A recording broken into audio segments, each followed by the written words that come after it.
Randomness is when a human being can no longer compute all the factors. It's an illusion that we project onto the world. So Laplace, one of the greatest physicists in history, okay, Simon Laplace, he says, look at a billiard ball table. Okay, if you tell me which way you're going to break the billiard balls, if you tell me what velocity and what angle you're going to hit the cue ball, I could tell you where every single ball is going to be on the pool table. That's what Laplace says. Okay, he's a phenomenal thinker. And he says, why? Because I'm going to take that table, I'm going to turn it into a math. I'm going to take the weight of the ball, the friction of the table, the density of the bands, the gravity of the earth, excuse me. I'm going to take all those variables. I'm going to put them up on this board here. All I need to know is how hard you're going to hit the ball. And I'll tell you precisely where every ball is going to land. Now, somebody who doesn't know mathematics or geometry is going to look at that table when he sees the break. To him, it's going to seem random. But randomness is really a reflection of his ignorance. He's not able to compute all this information. That's why Laplace says, to God, the world is not random. To somebody who has information, the world is not random. That's why he says, it's very important, that's why we're so determinist, because we believe that what's happening right now is a byproduct of the past. The past caused this happening right now. The past was out of your control. If I reset the universe and let it play all over again, identical circumstance, you would drink that exact same amount of coffee you had today.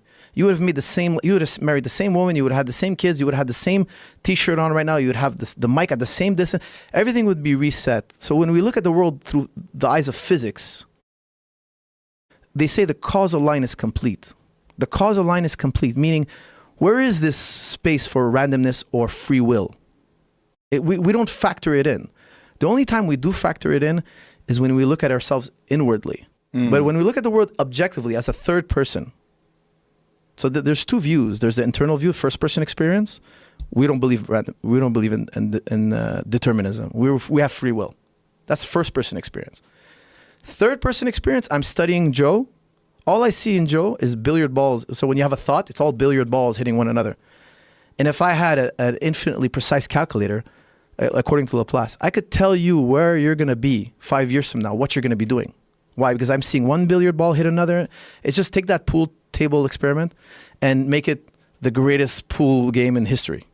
There are countless atoms. There are countless billiard balls striking into one another. Somebody can calculate the world of physics and tell you where your hand's going to be. Laplace says, I'm going to tell you where your hand's going to be in 5 years from now.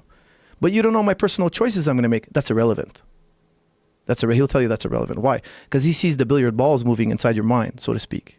Now, Leibniz reconciled the two.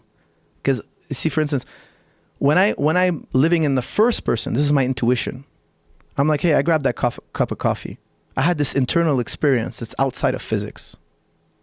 So Leibniz gives a great example. He says, look, if I was really, really tiny and I'd walk around your mind, I would see blood flow, I would see neurons firing, I would see all sorts of biological interactions.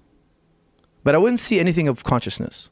I wouldn't see your thoughts. I wouldn't see you thinking about your wife, hearing your child's voice, thinking about what you want to have for dinner. I wouldn't see any of that. I would just see billiard balls hitting one another. However, now that I'm having this first-person experience, there's something we call intuition, this first-person experience itself. You're having this spiritual type of transcendent experience. What it's like to have a thought, what it's like to be me. So for instance, I see that cup of coffee, I desire the cup of coffee and I drink it. Science has no information about my conscious experience, my intuitive experience. Science is not absolute. It cannot tell me everything about the universe. It can only tell me about the billiard balls. It can only go so far. At that point, it has to stop.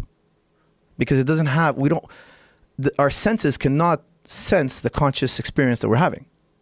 The conscious experience is only known intuitively. So first person experience. So Leibniz says this, he says, look, you look at the world, when we study the world, we're all seeing billiard balls hitting one another. Nobody argues about that. However, our intuition is telling us that's all untrue. We have the ability to move our own hand, desire something, grab something, eat something, consume something, make a choice. And he says, how could they coexist? Because remember, in reason, for me to accept something as logically true, I have to eliminate every other possibility. So he found one possibility that till today it's never been refuted. He says he calls it the twin trains. So picture two trains, okay? They're going up and down, side by side, traveling at the same speed. They look like they're connected to one another, but they're not. They're just synchronized. Every time one goes left, the other one goes left. One goes up, one goes down. And so when Leibniz tells you, he says, look, when you reach for that cup of coffee, the universe had already decided millions of billions of years ago that that was going to happen. Your intuitive sense just coincides with it perfectly. And he said that's what he calls the twin trains theory, the correlation theory.